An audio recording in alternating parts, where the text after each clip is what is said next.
Hello students, welcome to the class. आज हम पढ़ेंगे क्वाड्रेटिक इक्वेशंस। बहुत इजी वे में पढ़ेंगे, बस आपको पूरे ध्यान से सुनना है। क्वाड्रेटिक इक्वेशंस की जनरल फॉर्म होती है ax² + bx + c = 0। a b c तीनों ही रियल नंबर्स होंगे। a कभी भी 0 के बराबर नहीं होगा। b 0 हो सकता है, c 0 हो सकता है, लेकिन a कभी भी 0 नहीं होगा। अब हम इक्वेशन को पहचानेंगे कैसे कि वो क्वाड्रेटिक इक्वेशन है। डिग्री होता है वेरिएबल की हाईएस्ट पावर। तो किसी भी इक्वेशन के वेरिएबल की हाईएस्ट पावर अगर 2 है, डिग्री 2 है, दैट मीन्स वो क्वाड्रेटिक इक्वेशन है। तो क्वाड्रेटिक इक्वेशन को हम वेरिएबल की डिग्री से पहचानते हैं। जैसे हमने लास्ट चैप्टर पॉलिनोमियल्स में जीरोस के बारे में पढ़ा था, उसी तरह से क्वाड्रेटिक में हम रूट्स के बारे में पढ़ते हैं। जीरोज और रूट्स सेम होते हैं, लेकिन जीरोज पॉलिनोमियल्स में यूज़ करते हैं और रूट्स हम क्वाड्रेटिक में यूज़ करते हैं। क्वाड्रेटिक के एग्जैक्टली 2 रूट्स होते हैं, ना 2 से ज़्यादा और ना 2 से कम, एग्जैक्टली 2 रूट्स। यहाँ पे हम रूट्स देख लेते हैं कि एग्जैक्टली रूट्स कहते किसे हैं।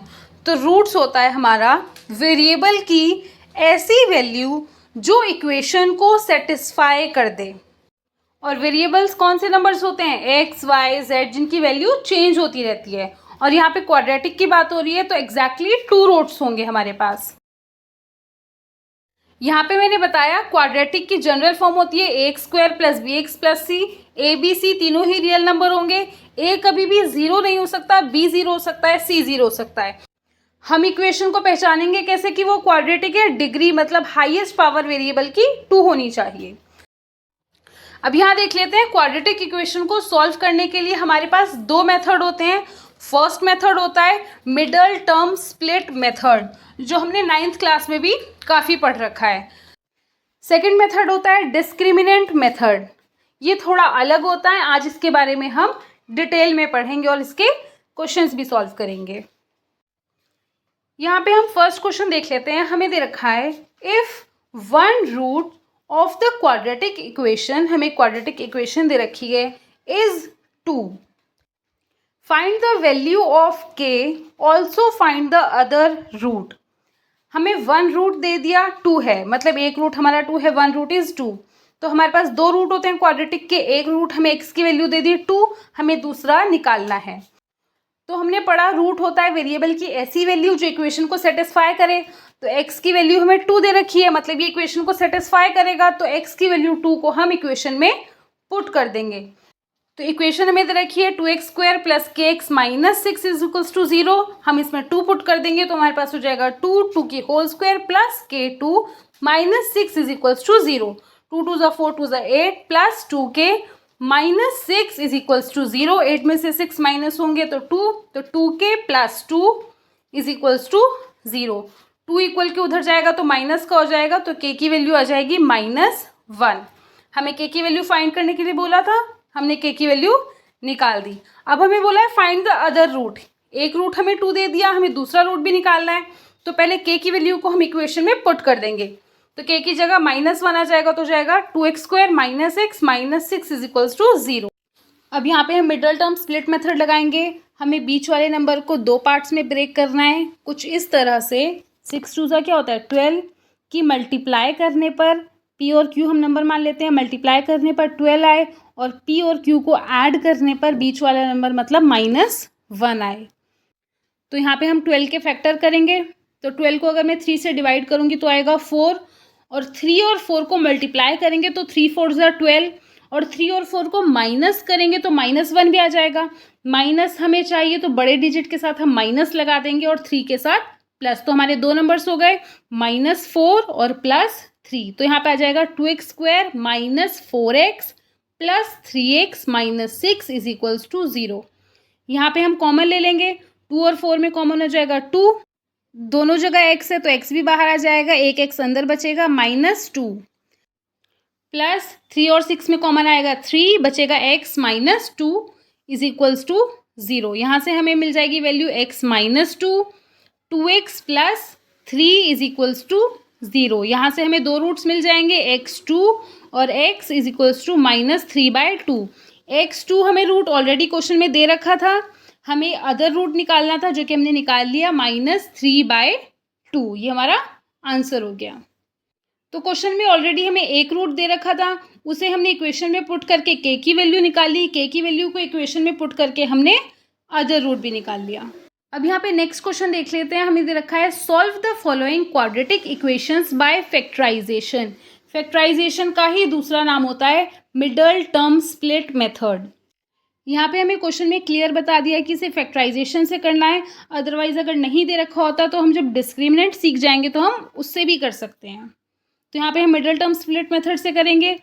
मिडल वाले नंबर को हमें इस तरह से ब्रेक करना है कि मल्टीप्लाई करने पर यहाँ पे होगा 6 1 ज़ा 6, दोनों नंबर को हम पी और क्यू मान लेंगे, तो दोनों को मल्टीप्लाई करने पर 6 आए और दोनों को ऐड करने पर मिडल वाला नंबर मतलब -5 आए। तो यहाँ पे हम 6 के फैक्टर्स कर लेंगे। 2 से अगर हम इसे डिवाइड करेंगे तो 3 आएगा, और अगर 2 और 3 को हम मल्टीप्लाई करेंगे तो हमारे पास 6 आ जाएगा। तो एक नंबर हम मान लेंगे 2 और दूसरा नंबर हो जाएगा 3। दोनों को मल्टीप्लाई करने पर 6 आ रहा है। अब यहाँ पे हमें -5 चाहिए, तो यहाँ पे एक नंबर है 2, एक है 3, इन दोनों को ही अगर हम माइनस का साइन दे दें तो माइनस माइनस प्लस हो जाएगा। 2 और 3 5 और माइनस का नंबर भी आ जाएगा। तो हमारी इक्वेशन बन जाएगी x² - 2x - 3x + 6 = 0। यहाँ पे हम कॉमन ले लेंगे, हमारे पास x आ जाएगा, एक x बाहर गया तो एक x बच जाएगा, माइनस x बाहर चला गया तो 2 बच गया, -3 और 6 में कॉमन आ जाएगा, हमारे पास 3 बचेगा x। अब माइनस हमने कॉमन लिया तो अंदर साइन चेंज हो जाएगा, तो -2 = 0। अब यहाँ पे हमारे पास दो रूट्स आ गए, x - 3 x - 2 = 0। तो यहाँ पे आ गया x = 3 x = 2। तो हमारे पास दो रूट्स आ गए। तो ये हो गया हमारा आंसर। हमें क्वेश्चन में बता दिया था कि हमें फैक्टराइजेशन से इसे सॉल्व करना है। अब यहाँ पे इसी के हमें दो पार्ट और दे रखे हैं, x² + 6x + 5 = 0, 9x² - 3x - 2 = 0। तो ये भी हमें मिडल टर्म स्प्लिट मेथड से करना है। तो जैसे मैंने अभी कराया सेम उसी तरह से करना है, ये आपके लिए होमवर्क है। अब नेक्स्ट क्वेश्चन हमें दे रखा है सॉल्व द क्वाड्रेटिक इक्वेशन। हम एक इक्वेशन दे रखी है, बट ये हमें क्वाड्रेटिक फॉर्म में नहीं दे रखी। तो सबसे पहले क्वाड्रेटिक फॉर्म क्या होती है हमारी, ax² + bx + c = 0। तो हमें इस इक्वेशन को पहले क्वाड्रेटिक फॉर्म में कन्वर्ट करना होगा। तो हम इसे थोड़ा और सिंप्लीफाई करके लिखेंगे। तो यहाँ पे इक्वेशन में हमें दिख रहा है, यहाँ पे हमारा फॉर्मूला लग रहा है a - b की होल स्क्वायर। a² मतलब x² + b² मतलब 1 का स्क्वायर -2ab, तो 2x1। अब -5 की अंदर मल्टीप्लाई होगी तो -5x माइनस प्लस 5 1 ज़ा 5 -6 = 0। तो यहाँ पे आ जाएगा x² + 1 -2x -5x। अब प्लस माइनस माइनस साइन बड़ी डिजिट का, 6 में से 5 गया 1 = 0। -1 से +1 कैंसिल। अब यहाँ पे हमारे पास आएगा x² माइनस माइनस प्लस और 5 और 2 माइनस का 7x = 0। अब ये क्वाड्रेटिक इक्वेशन है, मैंने बताया था c 0 हो सकता है, b 0 हो सकता है, मगर x² वाला 0 नहीं हो सकता। तो यहाँ पे हमारा c 0 है। तो यहाँ पे हम x कॉमन ले लेंगे, बचेगा x - 7 = 0। यहाँ पे हमें दो रूट्स मिल गए, एक x 0 और एक x 7। तो यहाँ पे हम इक्वेशन को पहले सिंप्लीफाई करके क्वाड्रेटिक फॉर्म में लिखेंगे और उसके फिर इजीली हम रूट्स निकाल सकते हैं। अब यहाँ पे हमें एक और इक्वेशन दे रखी है, x² + 3√3x - 30 = 0। इसे भी हम मिडल टर्म स्प्लिट मेथड से करेंगे। तो 3√3 को हम इस तरह से ब्रेक करेंगे कि मल्टीप्लाई करने पर 30 1 ज़ा क्या होगा 30, मल्टीप्लाई करने पर p और q को 30 आए हमारे पास, और दोनों को ऐड करने पर मिडल वाली टर्म मतलब 3√3 आए। तो यहाँ पे अगर हम देखें तो 3√3 है। अगर हम कुछ भी अंडर वाली डिजिट ऐड करें या फिर माइनस करें, हम जब भी करते हैं जब अंडर वाली डिजिट सेम हो, मतलब हमारे पास दोनों नंबर्स में अंडर√3 रहा होगा, तभी हमने उसे ऐड या फिर माइनस किया होगा। तो p में भी हमारे पास अंडर√3 होगा, q में भी अंडर√3 होगा, और इसे मल्टीप्लाई जब हमने किया होगा तो अंडर√3 मल्टीप्लाई करते हैं तो 3 आता है।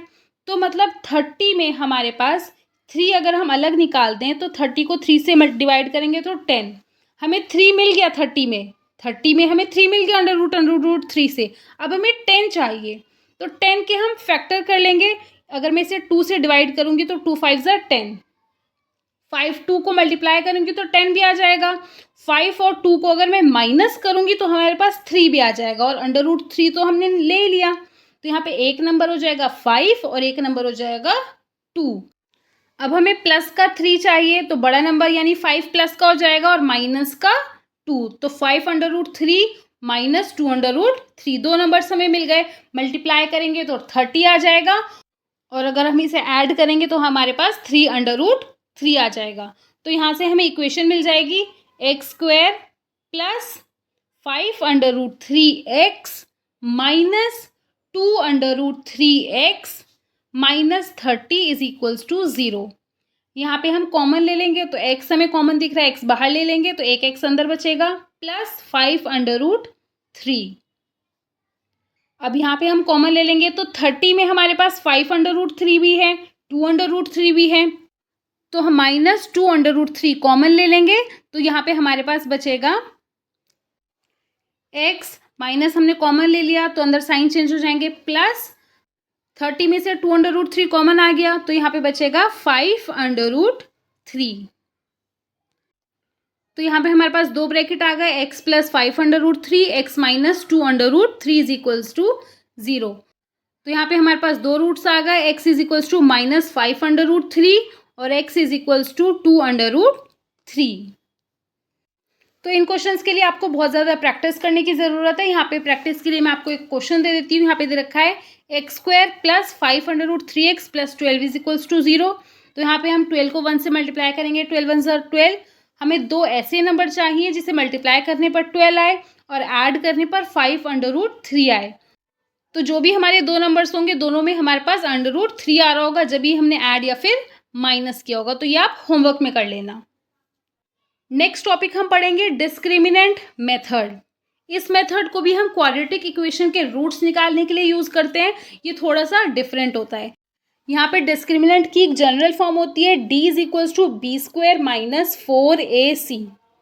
यहाँ पे हम इस फॉर्मूले से नेचर ऑफ रूट्स बता सकते हैं। बिना रूट्स निकाले हम ये बता सकते हैं कि हमारे रूट्स किस तरह के होंगे। यहाँ पे d का मतलब डिस्क्रिमिनेंट ही होता है। तो यहाँ पे नेचर बता सकते हैं हम रूट्स का कि हमारे जो रूट्स निकल के आएंगे क्वेश्चन को सॉल्व करके वो किस तरह के होंगे, सिर्फ इस छोटे से फॉर्मूले से। अगर हमारा d 0 से बड़ा आएगा that means roots are real number. Roots real number होंगे और डिस्टिंक्ट होंगे, मतलब अलग अलग होंगे। तो अगर d 0 से बड़ा होगा तो roots are real number and distinct, और अगर d 0 के बराबर आएगा तो roots are real number, roots real number होंगे एंड इक्वल होंगे। अगर d 0 के बराबर आएगा तो रियल नंबर होंगे और दोनों ही इक्वल होंगे। अगर d 0 से छोटा आएगा तो नो रियल रूट्स, उसके कोई रियल रूट्स नहीं होंगे। ये चीज़ आपको बहुत अच्छे से समझ लेनी है। तो हम d को निकाल के रूट्स का नेचर बता सकते हैं कि रूट्स का नेचर हमारा किस तरह का होगा। अब यहाँ पे डिस्क्रिमिनेंट मेथड में रूट्स निकालने का फॉर्मूला होता है x is equals to minus b plus minus √b² minus 4ac upon में 2a। इसमें हम वैल्यू पुट करेंगे और हमारे रूट्स की वैल्यूज़ आ जाएंगी। x मतलब जो भी हमें वेरिएबल दे रखा होगा। अब यहाँ पे हमें क्वेश्चन दे रखा है x² minus 4x plus 4 is equals to 0। हमें इसे डिस्क्रिमिनेंट मेथड से करना है। तो सबसे पहले हम इसका नेचर देख लेंगे। d is equals to b² minus 4ac। तो b क्या है हमारा माइनस 4 का होल स्क्वायर माइनस 4, a कितना है 1, c कितना है 4। तो यहाँ पे हो जाएगा 16 माइनस 4 4 ज़ा 16। तो एक प्लस का एक माइनस का, तो यहाँ जाएगा 0। तो अभी हमने पढ़ा जब d 0 होगा रूट्स हमारे रियल नंबर होंगे और इक्वल होंगे। तो यहाँ पे हम फॉर्मूला लगा के रूट्स निकाल लेंगे। तो हमारा फॉर्मूला क्या होता है x is equals to minus b plus minus √b² minus 4ac upon में 2a। तो x is equals to minus फॉर्मूले में है और b है हमारा -4। तो माइनस ब्रैकेट में -4 प्लस माइनस अंडर रूट, अभी हमने b² माइनस 4ac की वैल्यू निकाली जो आई है 0 अपॉन में 2a कितना है 1। तो यहाँ से हमारे पास आ जाएगा x इज इक्वल्स टू 4, यहाँ प्लस माइनस का मतलब क्या होता है, एक बार प्लस में और एक बार माइनस में, तो 4 + 0/2, 4 - 0/2। तो यहाँ से हमें दो रूट्स मिल जाएंगे, x = 2, x = 2। तो ये तो हमने पहले ही पता लगा लिया था नेचर से कि दोनों रूट्स हमारे इक्वल होंगे। तो ये हमारा आंसर आ गया। तो यहाँ पे फॉर्मूले में प्लस माइनस है, इसका मतलब एक बार हम प्लस में लेंगे और एक बार माइनस में लेंगे, जब भी हमारे दो रूट्स निकल कर आएंगे। अब हमें एक और क्वेश्चन दे रखा है x² + x + 1। तो सबसे पहले हम d निकालेंगे, नेचर चेक करेंगे। तो d = b² - 4ac। b कितना है हमारे पास, 1 का होल स्क्वायर -4। a भी 1 है और c भी 1 है, तो यहाँ पे आ जाएगा 1 - 4 - 3। तो यहाँ पे हमारा d 0 से छोटा आ गया। तो अभी हमने पढ़ा था जब हमारा d 0 से छोटा आएगा that means no real roots, इसके कोई रूट्स नहीं होंगे। तो हमने ये नेचर से चेक कर लिया, हमें सॉल्व करने की ज़रूरत ही नहीं है आगे, क्योंकि हमें पता चल गया इसके कोई रूट्स नहीं होंगे। अब यहाँ पे हमें एक क्वेश्चन दे रखा है, find the value of k for which given equation has real and equal roots. हमें बता दिया नेचर कि रियल और इक्वल रूट्स होंगे, मतलब d 0 के बराबर होगा। अभी हमने पढ़ा था रियल और इक्वल रूट्स कब होते हैं, जब d 0 के बराबर होगा। तो d क्या होता है, b² - 4ac। तो यहाँ पे हम जो भी हम इक्वेशन दे रखी है हम उसकी वैल्यू पुट कर देंगे d में। तो b² कितना है 2 ब्रैकेट k - 12 का होल स्क्वायर -4a कितना है k - 12, c है 2 = 0। बोल दिया था ना d 0 के बराबर रखना है। यहाँ पे हो जाएगा, हम सॉल्व करेंगे, 2 को अंदर मल्टीप्लाई करेंगे तो 2k - 24 का होल स्क्वायर -4 को अंदर मल्टीप्लाई करेंगे तो 4k - 12 4 = 48 ब्रैकेट के बाहर 2 = 0। यहाँ पे फॉर्मूला लग जाएगा a - b की होल स्क्वायर का, a² + b² - 2ab माइनस 2 को अंदर मल्टीप्लाई करेंगे 8k माइनस हमने कॉमन ले लिया तो अंदर साइन चेंज हो जाएंगे, प्लस 48 2 = 96 = 0। यहाँ पे सॉल्व कर लेंगे तो 4k² + 24 का whole square 576 minus 24 2 = 48 48 2 = 96k minus 8k + 96 = 0। अब यहाँ पे आ जाएगा 4k² -96 - 8 होगा 104k। अब +576 + 96 हो जाएगा 672 = 0। अब यहाँ पे हमें क्वाड्रेटिक इक्वेशन मिल गई, क्या मिली है 4k² - 104k + 672 = 0। अब इसे सॉल्व करके k की वैल्यू निकालेंगे। तो सबसे पहले यहाँ से हम 4 कॉमन ले लेते हैं, क्या बचेगा k² - 26k + 168 = 0। अब 4 इक्वल के उधर जाएगा तो 0 बन जाएगा। यहाँ पे हमें 168 के ऐसे फैक्टर करने हैं कि प्लस करने पर 26 आए और मल्टीप्लाई करने पर 168। तो 12 से डिवाइड करेंगे तो 14 आ जाएगा, 12 और 14 होते हैं 26 और 12 14 = 168। तो यहाँ पे हमें दो वैल्यूज मिल गई, k² - 14k - 12k + 168 = 0। यहाँ से हमने k कॉमन ले लिया, बचा क्या k - 14 - 12 कॉमन आएगा तो बचेगा k - 14 = 0। अब यहाँ से हमें k की दो वैल्यू मिल गई, k = 14 k = 12। अगर k की वैल्यू 12 अगर हम इक्वेशन में डालते हैं तो 12 - 12 0 हो जाएगा और हमारी x² वाली टर्म कभी भी 0 नहीं होनी चाहिए। तो 12 हम नहीं लेंगे, हम लेंगे 14।